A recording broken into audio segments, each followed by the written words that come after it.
ये कार्यक्रम सत्य घटनाओं से प्रेरित है। जिनके साथ ये घटनाएं घटी उसकी वास्तविकता उन्हीं तक सीमित है। भूत प्रेतों और अपसामान्य विषयों के होने पर चैनल कोई दावा नहीं करता और न ही प्रोत्साहन करता है। सपने क्यों आते हैं? कोई तो वजह होनी चाहिए उनके आने की, क्योंकि इस दुनिया में हर चीज की कोई न कोई वजह है। मैं खुद अपने कई पेशेंट्स के सपनों के पीछे भागता रहा हूं, पर कहीं पहुंचा नहीं। मैं डॉक्टर नागर, पेशे से मनोवैज्ञानिक और पैशन से ह्यूमन माइंड का फैन, हर बार आपके पास लेकर आता हूं मुझसे मिले कुछ लोगों की आप बीती, कुछ घटनाएं जिन्हें सुनकर हम सोचने पर मजबूर हो जाते हैं।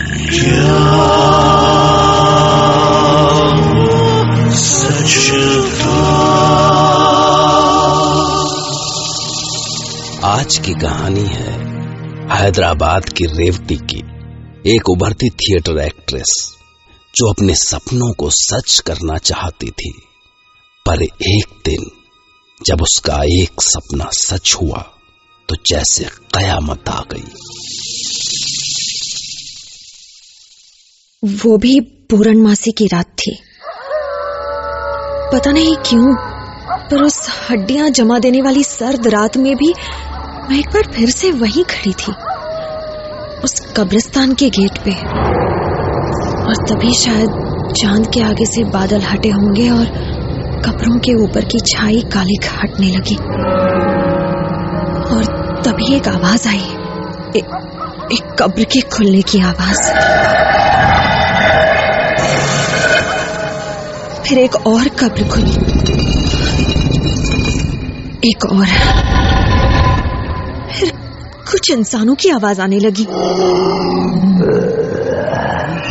नहीं, वो इंसानों की आवाज नहीं हो सकती। उनके तो सिर्फ शरीर ही नहीं, जैसे आवाजें भी सड़ चुकी थी। और तभी कब्र के भीतर से एक हाथ दिखा, एक कुचला हुआ हाथ, खून से सना हुआ। फिर एक दूसरी कब्र से एक चेहरा निकला। चेहरा कहाँ था? वो कुछ काले बालों से लटकता सफेद मांस का टुकड़ा। आंखें, जहां आंखें होनी थी, एक खोखला अंधेरा था। मुझे देख के वो चेहरा मुस्कुराया। तभी देखा तो 10, शायद 20 कब्रें खुली और उनसे निकलती लाशें सारी मेरी ओर बढ़ने लगी। और मैंने कितनी कोशिश की, पर मेरे पैर जैसे हिल भी नहीं पा रहे थे। तभी अचानक मेरे कंधे पे एक ठंडा सा हाथ। रेवती, रेवा, ओए, क्या हुआ? पागल, थिएटर के विंग स्पेस में बैठकर सिर्फ तू ही सो सकती है। अब चल, डायरेक्टर सर बुला रहे हैं। सपना था। उफ, आजकल रोज यही सपना आ रहा है, पता नहीं क्यों। और जब नींद खुलती है तो कुछ पलों के लिए वो आवाजें कानों में गूंजती रहती हैं। फिर धीरे धीरे रियलिटी को खींच के वापस लाना पड़ता है। खुद को याद दिलाना पड़ता है कि मैं रेवती मलिक हूँ, एज 27, अ थिएटर एक्टर, पापा सतीश मलिक, माँ रंजनी मलिक। मैं रेवती मलिक हूँ। मैं हैदराबाद के रंगशाला के विंग में खड़ी हूँ। मैं प्ले की हीरोइन हूँ एंड आई एम बैक। आज रात हमारे प्ले अमर प्रेम की ओपनिंग नाइट है। ड्रेस रिहर्सल चल रही है। क्लाइमैक्स सीन शुरू होने वाला है। मेरा हीरो अनंत प्ले के एंड में मरने से पहले मुझे किस करता है। दो हिज प्रॉब्लम इज, मुझे किस करते ही उसकी सांस अटकने लगती है। कहाँ हो ओ मेरी प्रिय, तमन्ना है कि एक आखिरी बार देख लूं तुझे। ओके, अब रिहर्सल करती हूँ। हाँ मेरे प्रियतम, जन्मों से मैंने किया है इंतजार तेरा, मेरी हर सांस पे है अधिकार तेरा। एक आखिरी बार तेरे होठों को चूम लेने दे, जिंदगी भर मरा हूं, अब मौत जी लेने दे। What the hell is this, अनंत? पूरे थिएटर को तेरी सांस सुनाई दे रही है। मिस्टर राजन, हमारे डायरेक्टर, हैदराबाद के नंबर 1 और सबसे खड़ूस डायरेक्टर। तुम्हें पता है ना कि प्ले का एंड मेरे हीरो की डेथ है, और अगर एक किस कर लेने से मरने के बजाय मेरा हीरो ठंडी सांस लेने लगेगा तो मुझे अपने प्ले का नाम अमर प्रेम नहीं, द फ्रॉग प्रिंस रखना पड़ेगा, क्योंकि that's what it looks like. एक मोटा मेढक। Sorry sir. एक तो वैसा ही हैदराबाद में हिंदी थिएटर फ्लॉप है, और अगर आज शाम मेरा प्ले फ्लॉप हुआ तो आई विल किल यू। मुझे आज शो के एंड में तालियां चाहिए, गालियां नहीं, समझे? Yes yes yes sir. And Revati, good job. And remember, इस किसिंग सीन के तुरंत बाद तुम्हारे पीछे आग का इफेक्ट आएगा। तुम इस स्टूपिड मेढक की बॉडी छोड़ के पीछे खड़ी हो जाना। And as Chandni ends the piano, हाँ चांदनी, तुम्हारा पियानो बहुत अच्छा था। Thank you sir. देखना आज रात I will be on fire, आग लग जाएगी। हाँ हाँ, कीप इट अप। तो रेवती, जैसे ही पियानो खत्म होगा तुम ऑडियंस की ओर नजर डालोगी, आई कांटेक्ट, जैसे तुम्हारी आंखों में सवाल है। Okay, now everyone relax. अभी 11 बजे हैं, हम शाम को 5 बजे फिर मिलेंगे। Okay, all the best, make me proud. Revati, तुमको घर छोड़ दूं? नहीं सर, इट्स ओके। वैसे भी मैं कई रातों से सो नहीं पाई हूँ। सोच रही हूँ यही ग्रीन रूम में सो जाऊंगी। ऐसे बेश। ओके, 5 बजे मिलते हैं। Okay, bye Revati. Yeah bye sir. Sir, आप मुझे भी ड्रॉप कर देंगे please? Fine. Chandni, yes sir. तुम भी चलो, ये अकेले साथ रहा तो मैं जरूर गाड़ी ठोक दूंगा। श्योर सर, चलिए। रेवा, आई एम सॉरी यार, जब तुम पास होती हो तो पता ही नहीं मुझे क्या हो जाता है। It's okay Anand, I am sure तुम शो में ठीक करोगे।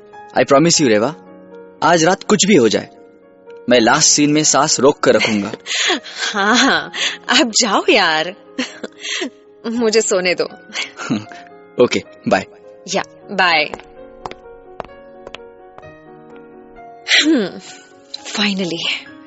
फाइनली मुझे सोने का मौका मिला। हाँ हाँ, मुझे पता है अनंत हैज फीलिंग्स फॉर मी। सच कहूं तो मुझे अच्छा लगता है जब वो मेरे पास आके नर्वस और एक्साइटेड हो जाता है। इस फ्रॉग में मुझे अपना प्रिंस दिखता है। और तब मैं सो गई। कुछ प्लेस के सपने आ रहे थे।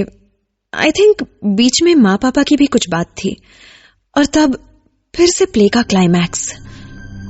पर हमारा प्ले उसी कब्रिस्तान के सामने हो रहा था। कब्रें खुल रही थी, वो खून से सने चेहरे, वो कुचले हुए हाथ, अंधेरी खोखली आंखें मुझे घूर रही थी। और तब मेरे कंधे पर एक हाथ। मैं पलटी तो वहां अनंत खड़ा था, लेकिन उसका चेहरा अजीब सा था। मैंने कहा, अनंत हेल्प मी, मुझे यहां से ले चलो। पर उसने मुस्कुरा के कहा, हम अभी नहीं जा सकते।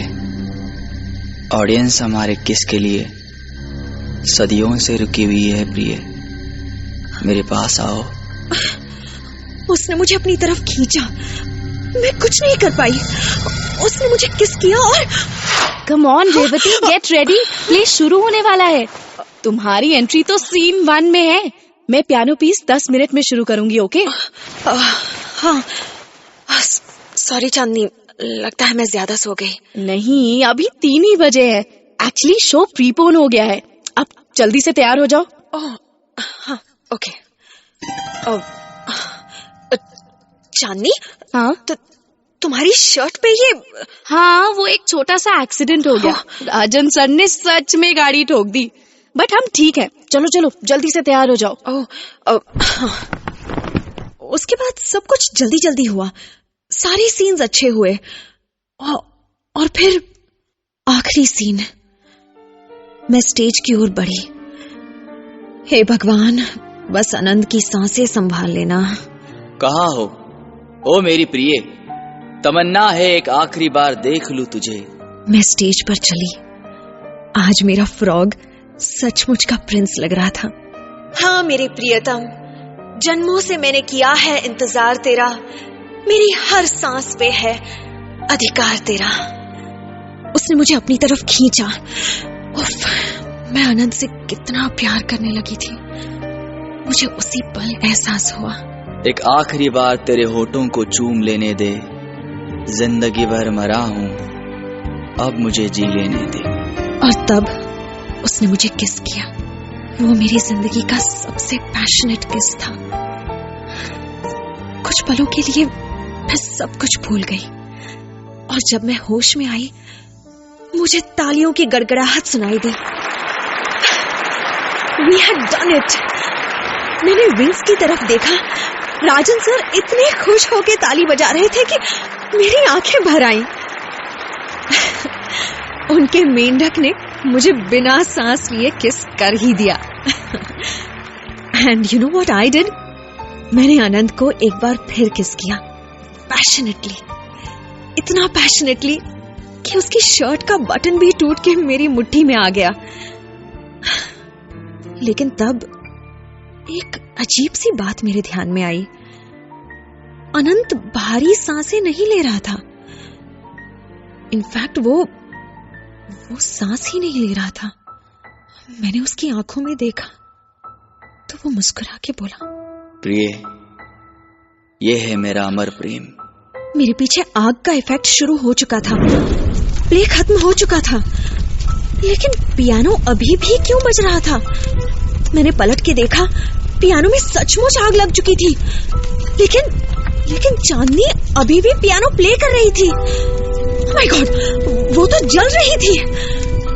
इतने में वो पलटी और वो मुझे देख के बोली, मैंने कहा था ना, आज रात I will be on fire. और अनंत भी हंसने लगा, और आग के बीच राजन सर भी हंस रहे थे। उनके सर से भी खून बह रहा था। ये मेरी जिंदगी का सबसे अच्छा शो था। You guys just rocked it. और ऑडियंस भी हंसने लगी। तब अनंत ने कहा, भूल गई, मैंने कहा था ना, हमारे किस का ऑडियंस सदियों से इंतजार कर रही है। सब फिर से हंसने लगे। आग की लपटें बढ़ने लगी, और लपटों में मेरा सपना मेरी आंखों के सामने था। मगर इस बार ये सपना नहीं, ये सच में हो रहा था।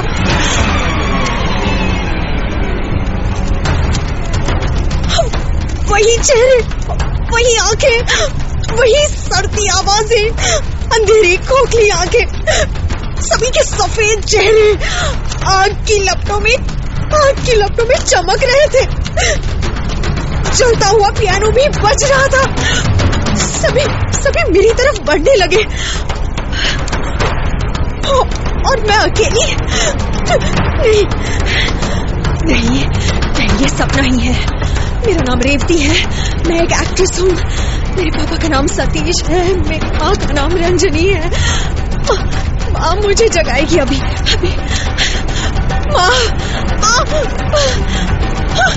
आओ प्रिय, आओ, एक आखिरी किस।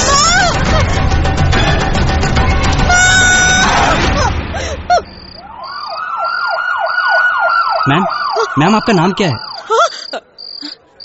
प्रिया, नहीं सॉरी, रेवती। हाँ रेवती, प्लीज मुझे बचा लीजिए। Ma'am please relax. हवलदार, पानी लाओ। आप सदमे में हैं। आप बहुत बड़ी आग से बची हैं, पता है आपको? रंगशाला जल के राख हो चुकी है। शाम के 6 बजे शो होना था, लेकिन 5 बजे पता नहीं कैसे आग लग गई। वैसे आप वहाँ अकेले क्या कर रही थी? अकेले नहीं, मेरे डायरेक्टर राजन जी चांदनी, अनंत और बाकी। उनकी तो आज दोपहर 2:30 बजे एक एक्सीडेंट में मौत हो गई। राजन ड्राइव कर रहे थे, कार का एक्सीडेंट हो गया, तीनों वहीं चल बसे। हाँ? नहीं, वो मेरे साथ थे इंस्पेक्टर। आप देखिए, आपको यहाँ बहुत सारी डेड बॉडीज मिलेंगी। आप चेक। ऑफ कोर्स मैम, हमें यहाँ डेड बॉडीज मिलेंगी। वैसे मैडम, आपको शायद पता नहीं, पर ये थिएटर 1913 में एक कब्रिस्तान के ऊपर बना था। तो खोदने पर लाशें तो मिलेंगी।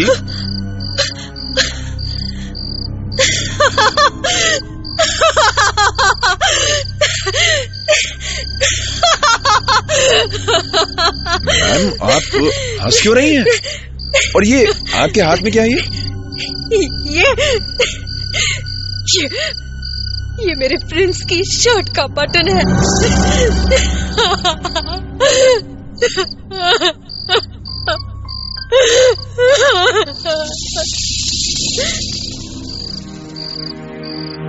एक फलसफा कहता है कि अगर स्वर्ग इस धरती पर है तो नर्क भी यहीं है, और कुछ लोगों को वो नर्क खुली आंखों से दिख जाता है। तो क्या रेवती का वो सपना उसका अपना नर्क था? क्या सच में वो सारी लाशें एक बार फिर वो नाटक देखना चाहती थी?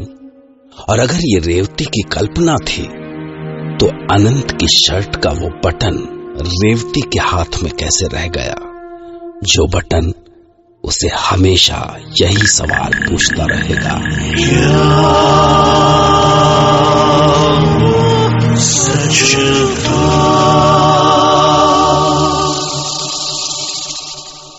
मैं अगले हफ्ते फिर मिलूंगा, पर तब तक सपनों से बच कर रहिए, क्योंकि भगवान न करे कि कहीं किसी रोज आपका कोई सपना सच हो जाए।